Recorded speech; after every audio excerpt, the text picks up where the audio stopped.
Floaties and members, how you going? We're looking at a special age of Subaru. Subaru's that company that made weird blobular freak things.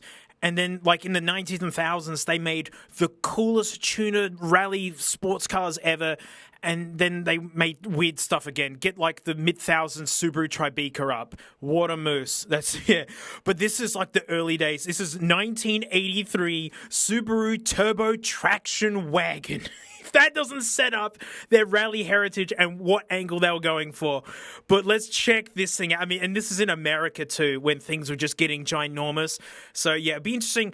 North Americans, tell me, what was the opinion of these? Because us Aussies, we love these things. Motor Week is made possible by TireRack.com, Hum by Verizon, Yeah. RockAuto.com. What a wagon. State Look at Farm. it. Look at it. What a weird and shape. WeatherTech. Now, for a long time, America coat. has not only been a melting pot for people from other parts of the world, but unfortunately for Detroit, we've welcomed a lot of their cars, too.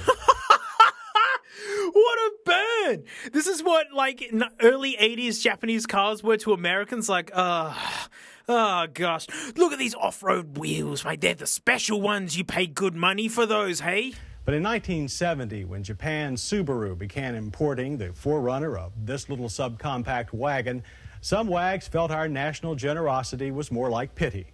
At the time, Subarus were unusual little cars that seemed more like well-made oriental curiosities than serious transportation. And this one still is. They are still in that generation. And this latest model is even more and less of the same. I called it exactly. It's like they haven't left that age. This is still a strange freakmobile. Turbo traction wagon. That's a John Deere.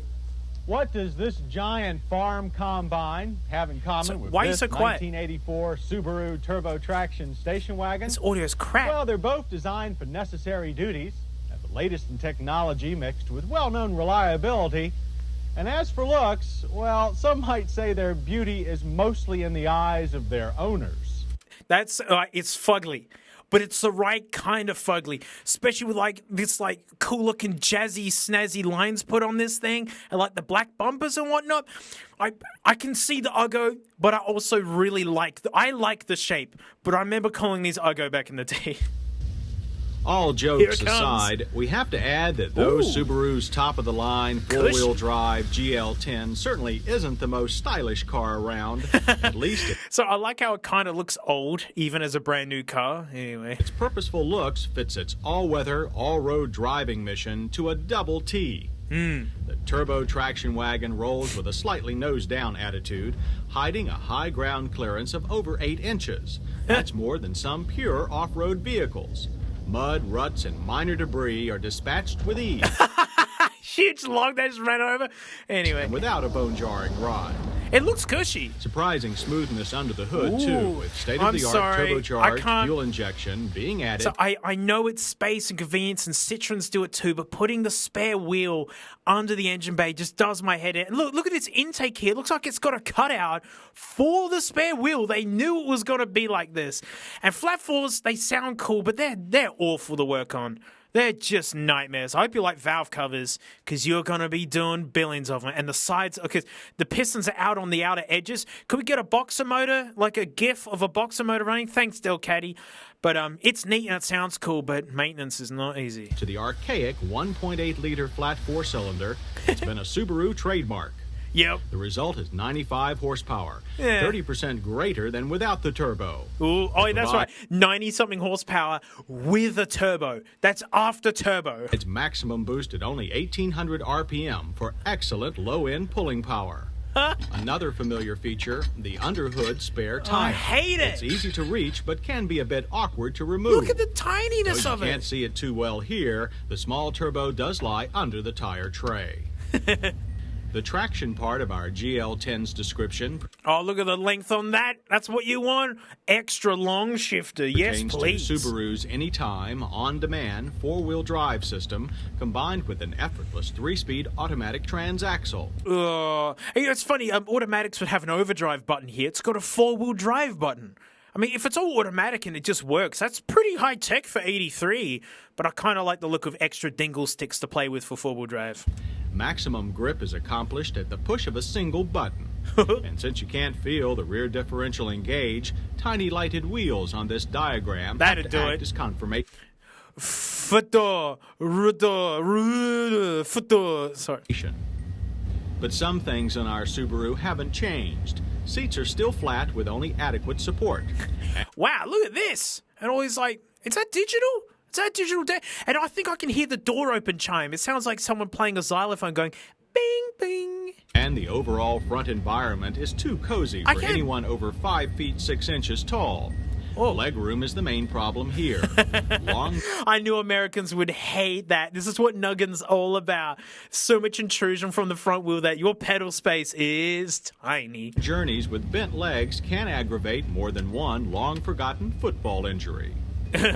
Our loaded sample has oodles of power accessories. Ooh. This one will Whoa. be a favorite for toll road commuters. A one-touch electric window for the driver. This is way fancy. This is like a utilitarian Wagnug for people on off-road tracks, which I grew up around with, which is why I saw these all the time. Electric power windows that self go down and, like, freaking digital gauges. That's amazing. This car's amazing. Can I have one? I'll take 10. To our liking was the overdone electronic instrument. I'm sorry, I'm hearing the door open chime going bing, bing, bing, bing. Why would they leave that audio in? Instrumentation. You get thin information compared to Subaru's old analog gauges. But we appreciate Subaru not suggesting there's rear seat room for 3 adults. You won't make many friends back here. But climb Yes, you out will. and lower the seat, and you have the That's flatbed good. carrying space of a small pickup. Unfortunately, Subaru's behavior This'll on be our good. slalom course is also like a pickup. The turbo traction wagon wasn't pleased to be here. Look at the steering, As it's the softly like- sprung body rolled to its stops and sort of bumped its way around the curves. It's like The back Bluetooth end kept steering. wanting to go straight ahead regardless of how the front wheels were turned. But with this year's turbo power, you can usually retain solid control through a heavy accelerator. Nice and wobbly. And when you push the pedal down, Here power it does comes. come on without surge or jolt. A now respectable 0 to 60 time of 13.5 seconds. For a wagon, and 1983, and it's like a 1.8 litre 4-cylinder. That's pretty normal. I mean, like, a lot of economy cars were pushing 18, 20 seconds. It's crazy that nowadays 9 to 10 seconds is slow. That's a slow car, is like, you know, a 10, 11 seconds.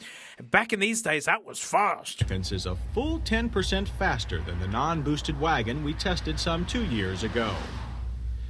Turbo traction power glides rapidly up the RPM scale with only a Is it moving? muted turbine whine giving away its source. Getting past a Here- semi is is it- no big deal now.